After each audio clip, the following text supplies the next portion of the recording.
Welcome to Who Shaves the Barber, a weekly podcast where we explore paradoxes, thought experiments, and other pointless problems. I'm William Nava. Last week, I spoke to Professor David Rosenthal about mental qualities and his quality space theory. Today, we continue the conversation, focusing on his higher-order thought theory of consciousness and why he doesn't think consciousness has much utility at all. Though I recommend listening to part 1 first, it is not strictly necessary to follow this second part.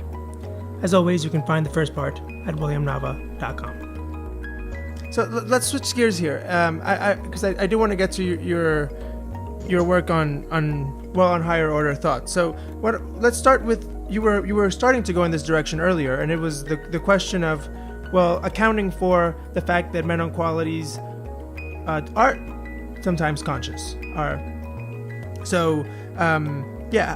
do higher order thoughts get into this question, and what exactly are they? So a good way, I think, of thinking about all of this is to begin, and you stressed this yourself in one of your earlier questions, to begin with the recognition that there is subliminal perception. This is, I think, extremely important. The reason I think it's extremely important is that it casts a certain light on the way we should approach questions about consciousness. So one way of approaching questions about consciousness is, it's so wonderful, and it's the way we tell about our mental qualities and so forth, and from the inside. But I think that a more sober way of thinking about consciousness is, what is the difference between the mental states that are conscious and the mental states that aren't conscious? And the difference, it seems to me, is that in the conscious cases, one is aware of oneself as being in the state in question. So if I have a conscious perception of red, its being conscious consists in my being aware that I have a perception of red. And what will happen in the unconscious case is, there's evidence that I have a perception of red, because I can guess with over 80% accuracy, and because it has these psychological priming effects downstream. But nonetheless, I'm not aware of it, right? And the important thing, this is why the contrast between subliminal and conscious perceiving is so important, that if you start from the subliminal case, what's distinctive of the subliminal case is that one isn't aware of it. And the way that you tell that it is subliminal is the subject tells you, I didn't see anything, right? Well, the subject is not aware of having seen anything. So the subject says, I didn't see anything. And when it's supraliminal, when it's conscious, then the subject says, I saw something. I saw a red round ball. So the big difference between conscious and unconscious perceiving is whether you're aware of your perceiving, right? And this is something, so being aware of suggests a grammatical object. It's actually probably an indirect object, but anyway, not paying any attention to the distinction between indirect and direct object, I've called this the transitivity principle, because the transitivity principle says that a state is conscious when one is aware of being in that state. So I'm going to rely very heavily on this transitivity principle. Now, the question is, the transitivity principle gives us a necessary condition for a state to be conscious. A necessary condition for a state to be conscious is that one is aware of being in the state. So now we have to ask, in what way am I aware of being in the state? Right? There are two salient possibilities for how I might be aware of it. I might sense that I'm in the state, and I might have a thought that I'm in the state. And the tradition in philosophy, since something like John Locke, has been to talk about a faculty of inner sense. And I think that this is too bad, because a faculty of inner sense, sort of inner sense, is maybe in some way or another analogous to regular sensing, like seeing and hearing and so forth, but it's not the same kind of thing, right? Nonetheless, it's persuaded some people that the way to explain the kind of awareness that I have of those of my mental states that are conscious is that I perceive them. This seems to be crazy, because there's no sensory modality by which I would perceive them, right? I could make up an extra sensory modality and call it inner sense, but that's not informative. That's not really saying anything except, well, I am aware of it. And I'm aware of it by, I'll give it a name, inner sense, right? But there is a useful way of thinking about why the way I'm aware of my conscious states would be by having a thought to the effect that I'm in that state. And here's the way that goes.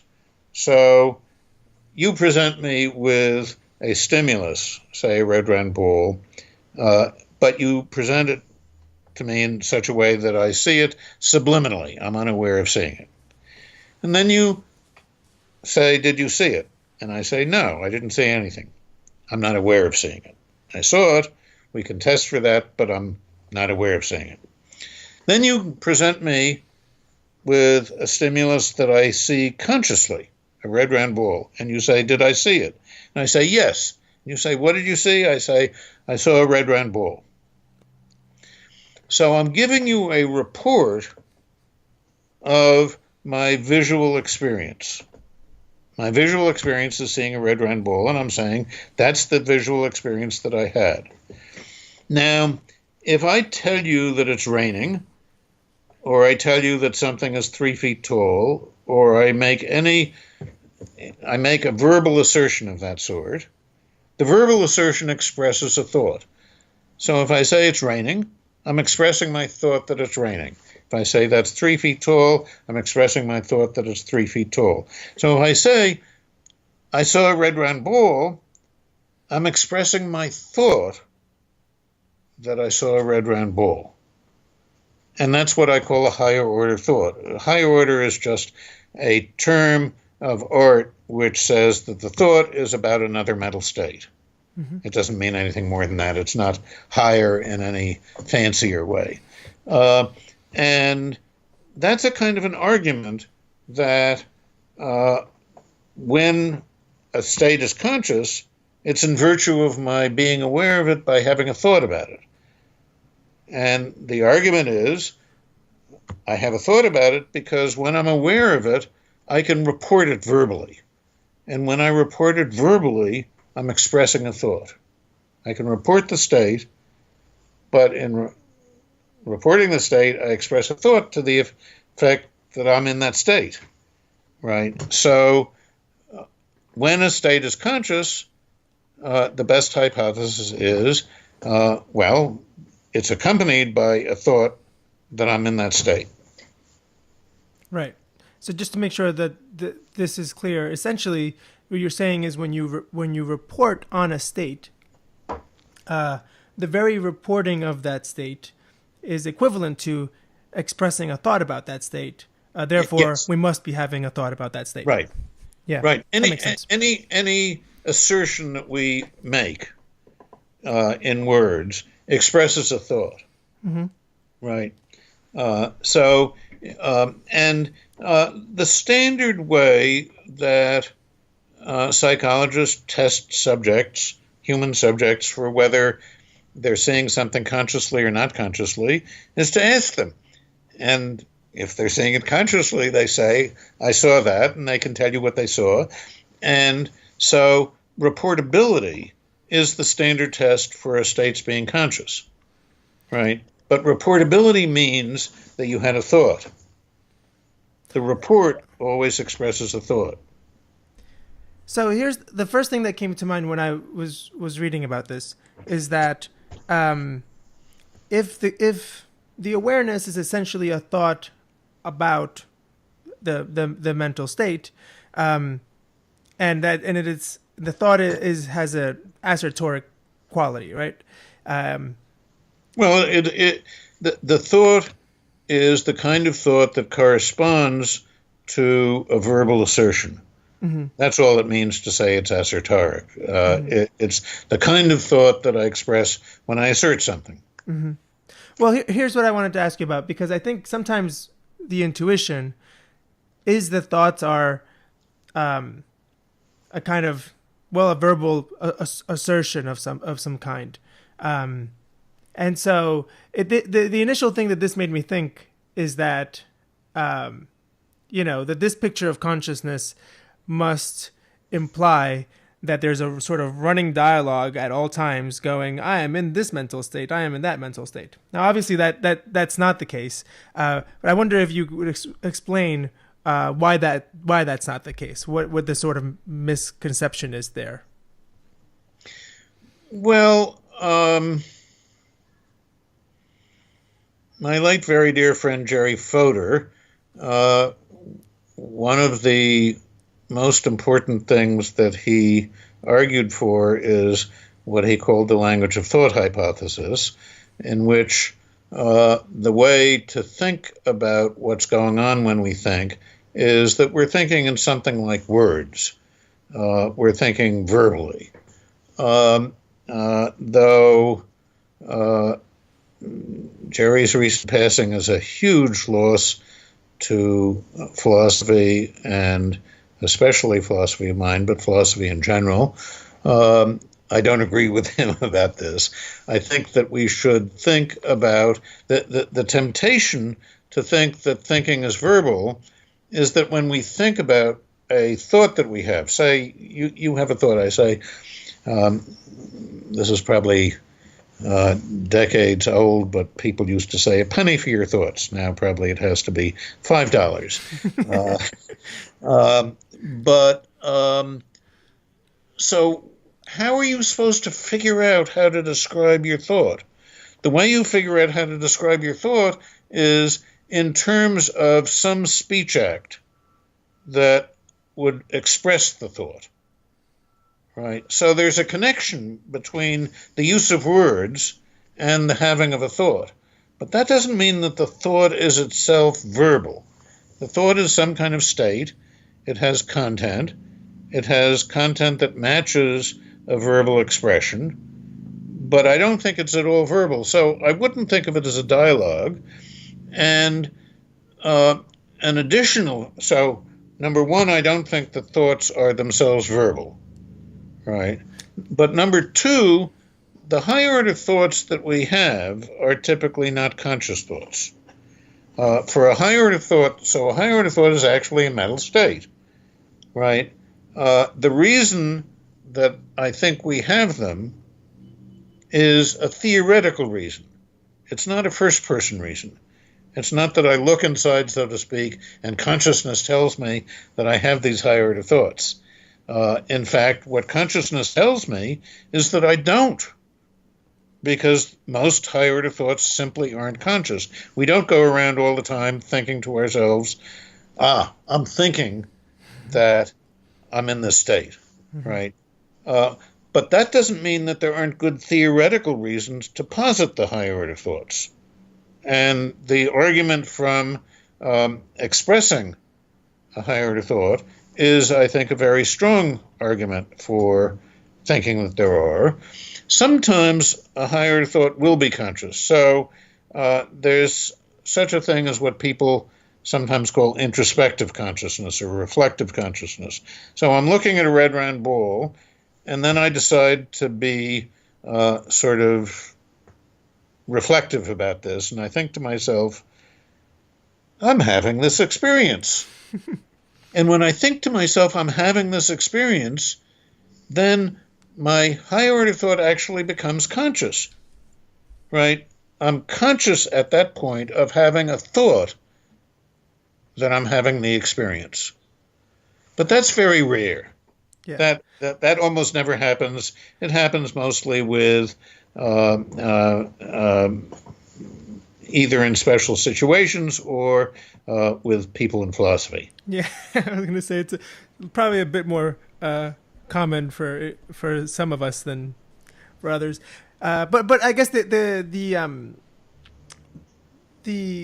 idea that that's not conscious carries over, right? So even if you get very reflective and say, "Oh, look, I'm having this experience," it's still usually not the case that you then also think, "Oh, look, I'm having the experience of having the experience that I'm looking at the red ball."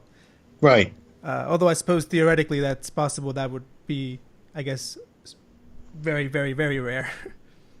Well, I mean, there's no particular reason to think that it keeps on going up. Mm-hmm. So I'm not going to get this right. There are certain grammatical constructions, and I'm afraid that since I'm not going to get it right, so I'm just going to assert that there are certain grammatical constructions that we simply don't process, and one of them is when there is embedding, grammatical embedding, 3 times. Mm-hmm. And that's just a limitation of processing with us. So there's no reason to think that you can have higher order thoughts of higher order thoughts of higher order thoughts. I don't know any argument that there is such a thing, and it seems perfectly reasonable that there would be processing limitations that would cut off at a certain point. Yeah, that makes sense. I mean, I sort of said that sort of even higher level, while very, very rare, is maybe theoretically possible. But actually, I think the next thing I was tempted to say was you probably couldn't get much further than that just because the way the brain works. You can't really actually. Right. In theory, it seems like you should be able to, but if you think about how we actually think, we don't really have thoughts that go to that higher level of recursion. I think that's exactly right. It has been argued by some people that it's better to think of awareness or consciousness as a disposition to have higher order thoughts as opposed to actually having them. Can you talk a little bit about what the argument for that is and why you don't buy it? Well, this is something that Peter Carruthers championed many years ago, starting in the 80s and the 90s and so forth, and he's finally given up on that, not for the reasons that I think he should give up on it, though he did switch his approach for the reasons. He did make modifications for reasons that I argued with him at one point. Here's what seems to me to be wrong about that. So I mentioned the transitivity principle before. So forgetting about higher order thoughts and dispositions, all this complicated stuff, the basic thing about a higher order theory, as opposed to what some people have come to call a first order theory of consciousness, a higher order theory says that the transitivity principle is true, and that means that one aspect of what's going on when a mental state is conscious is that one is aware of being in it in some way or another. Now, one way of being aware of something is to have a thought about it, right? So that works. How about being disposed to have a thought? Supposing I'm disposed to have a thought about my birthplace, right? But, normally I don't, but I'm disposed to, right? That doesn't make me conscious of anything. That doesn't make me aware of anything. It just makes me disposed to be aware of something, all right? So if you look at what the basis is of a higher order theory in the first place, namely a transitivity principle that says if a state is conscious, one is aware of being in it, the dispositional story just doesn't work at all. What's the motive? What's the motivation for the dispositional? Everything you just said makes sense, but what's the motivation for pursuing the dispositional theory at all? What is it supposed to I noticed account that for? you did this in the questions that you sent me in advance, that you sometimes asked me to defend the wrong, what I think of as the wrong view. Uh, I don't think, I mean, the reasons that were given were roughly along these lines. Um, why would one have all these higher order thoughts, right? It's just repeating, right, what Okay. the first order states have. This just isn't true, because if I see a red round ball, this is a visual experience. If I have a higher order thought that I'm seeing a red round ball, the higher order thought is not about the ball. It's about my experience, right? It's not a repetition. It's a different thing, right? My perceiving the red round ball makes me aware of the red round ball. My having a higher order thought about my experience makes me aware of my experience. They're two very different things. It's not just repeating. It's simply a mistake to think that. Sometimes it has been argued that there isn't room in the brain for all these higher order thoughts. This doesn't seem at all plausible as a reason for a dispositional view, because supposing I'm disposed to think about my birthplace, that's an actual condition that I'm in, of being disposed to think about my birthplace, right? That's going to take up some space in the brain, right? The brain is going to have to subserve that disposition. There's no reason to think that that disposition is going to take up less in the way of cortical resources than having an actual thought about my birthplace. So I don't see the saving there. Makes sense. Actually, this I think connects pretty well to the last thing I wanted to ask you, and that is, you have written about the idea that consciousness itself serves little to no purpose. Can you talk about this idea? Sure. It's important to say here that my argument is that it serves very little or no useful purpose. The best way, purpose, that sounds kind of teleological. Let's just say it has little or no utility. But little is not nothing, and I'm leaving it open that it has a little, just not much. Mm-hmm. Here's the way the argument goes. Supposing I see a red round ball, and supposing it's useful for me to see a red round ball, for whatever reason, right? How is the usefulness, how is the psychological utility going to operate here? It's going to operate on the basis of the qualitative character of my perception, and that's going to cause something which causes something which causes something, and it has utility. So far, I haven't mentioned consciousness. It's the qualitative character, which we agreed earlier in our discussion can occur without being conscious, right? And that's what's responsible for whatever utility my perception has.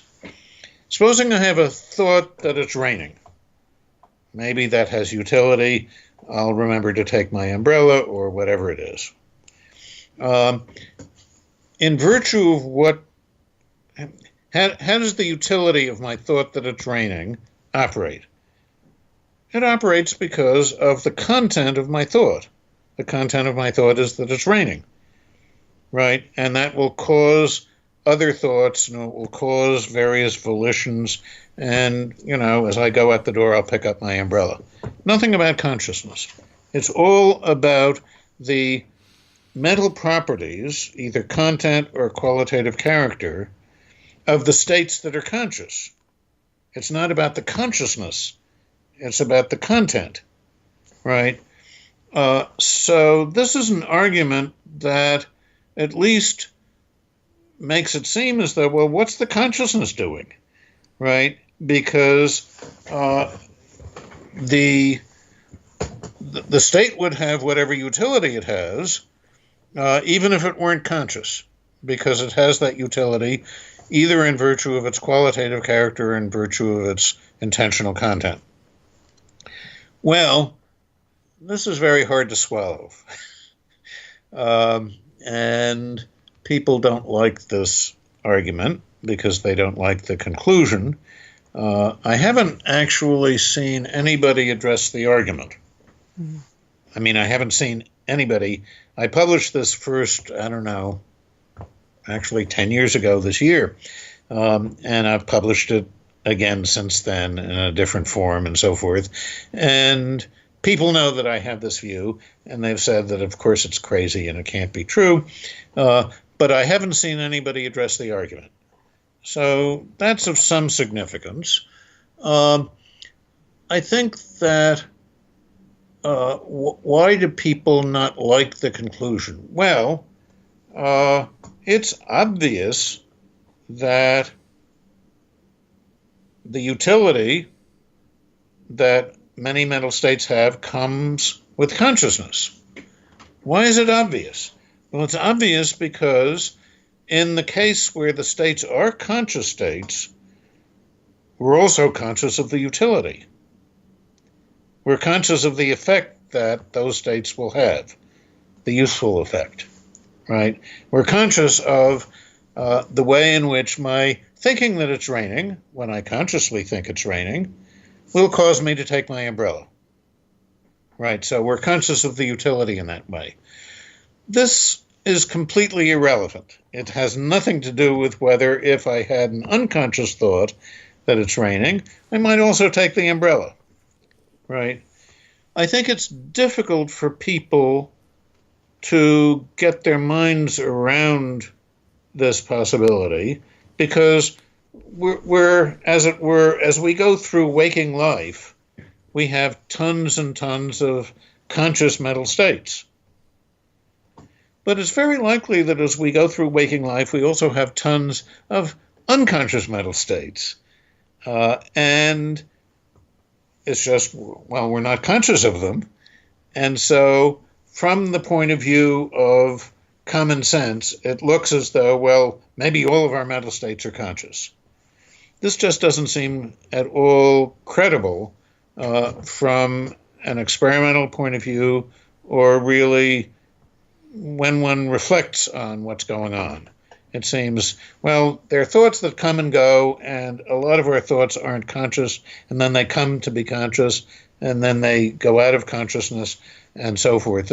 This is just a kind of an everyday occurrence once one reflects on it. And so there's a kind of way in which consciousness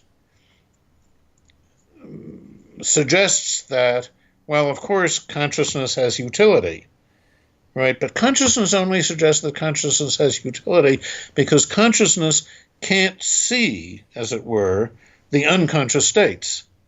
And so consciousness can't tell you whether the unconscious states have utility or not. And it doesn't do a good job of disambiguating whether the conscious states that have utility might still be useful if they didn't have consciousness with them. Exactly. That's exactly right. That actually makes a lot of sense to me. But it does bring to mind a question. I'm not so much opposed to the argument, but it just brings to mind a kind of immediate corollary question. Which is the last thing I'll ask you, and that is, do you have any kind of speculations or conceptual ideas about why something like consciousness would arise if it doesn't have any particular use? Yeah, I do. Though I think methodologically speaking, it's important to point out the following. People are very much in love with evolution. And I like evolution too because I prefer being a human rather than a bacterium. And without evolution, who knows what I mean, I wouldn't have gotten here.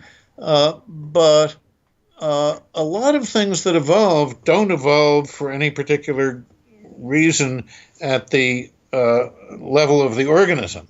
A lot of things that evolve just evolve because, well, there's some pressure for this change, and at the level of the genetic material, something else comes along for the ride. These so-called spandrels that evolutionary theorists refer to. So I think that the idea that consciousness had to evolve for some reason or another, methodologically speaking, that's a questionable premise. And it might be something very, very simple and uninformative, so to speak. It might be that mammals and birds, who are very smart, birds are also very, very smart, just developed a lot of cortex, or a lot of in the case of birds, what's equivalent to cortex, and there's extra. And the extra says, well, what will I do? And it starts sort of feeding on itself, neurologically speaking, right? So it becomes aware of things that are going on in other parts of cortex. It might be as simple as that. And this isn't that consciousness is evolving for any reason. It's just, well, it's good to have a lot of cortex, and then you kind of overshoot. And you have too much. You have more than you need, and you get consciousness. And consciousness is a good thing because it keeps people in business talking about consciousness, but maybe not for it. But I do have a couple of ideas about why it might have developed that are more informative than this, but they're very speculative. So imagine a squirrel, and the squirrel sees various things, and every once in a while, what happens is that the squirrel, that the perceptual state goes wrong, that it's a perceptual mistake. And a moment later, the squirrel, or maybe more than a moment later, the squirrel realizes it's a mistake. That is to say, there's more input, and so the squirrel comes to think, roughly speaking, I made a mistake, right? And I made a mistake perceptually is a thought to the effect that I had this perception. And so, roughly speaking, error correction for mammals in general, and maybe birds, might be an explanation for some of our higher order thoughts. Now, these are higher order thoughts just about qualitative character, about mental qualities, right? There's input of some sort, the squirrel makes a mistake, then corrects the mistake, and gets in the habit of having higher order thoughts about perceptions generally, right? That's one kind of explanation, but it's only higher order thoughts about things where there can be perceptual mistakes, namely higher order thoughts about qualitative character.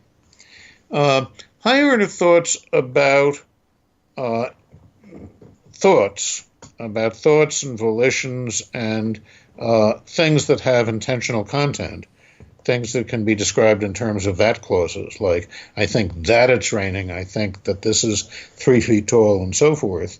Those, I suspect, have a bit of an argument, but it might take a bit too long to rehearse. I think that those kinds of higher order thoughts probably do not occur in creatures that don't have fairly elaborate linguistic abilities. I can give a kind of very quick sketch of the way that argument goes. So consider the two thoughts, it's raining, and the thought, I think it's raining. The second one is a higher order thought, right? The two thoughts are equivalent in terms of what they'll do for one, right? That is to say, you don't really care which thought I express. If I say it's raining or I say I think it's raining, right, we're indifferent. If I have the ability, if I'm an animal with fairly elaborate linguistic abilities so that I have the ability to describe my own thoughts in this way, then it seems to me that this equivalence, which is a kind of use equivalence, it's not a semantic equivalence, between the thought that it's raining and the thought that I have a thought that it's raining, that's going to give rise to the higher order thoughts. Because I'll be used to this equivalence, right, of use, right, that will become second nature for me, and that will just generate the higher order thoughts about my thoughts, right? So there are two different cases.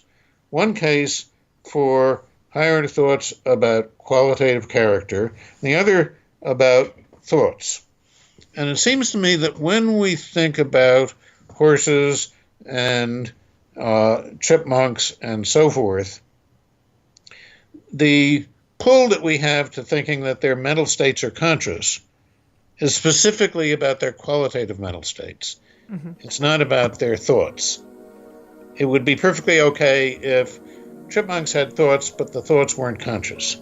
I don't think we have any view about that one way or the other, right? But I think we are kind of wedded to the idea that probably their qualitative states are at least sometimes conscious, mm-hmm. right? So I like the explanation that I gave you, the two-part explanation, where it works differently for qualitative states from thoughts, because it seems to me it actually matches the pre-theoretic ideas that we have about non-linguistic animals. Yeah, that makes sense. All right, David, thank you so much. This has been a great discussion. Really appreciate it. I've enjoyed the discussion. And that concludes today's episode of Who Shapes the Barber? Next week, I'll speak with Daniel Howard about philosophical novels. Again, I'm William Nava. You can check out other episodes, as well as my other philosophical and artistic work at williamnava.com. And if you'd like to subscribe to this podcast, go to williamnava.podbean.com. Thank you so much for listening.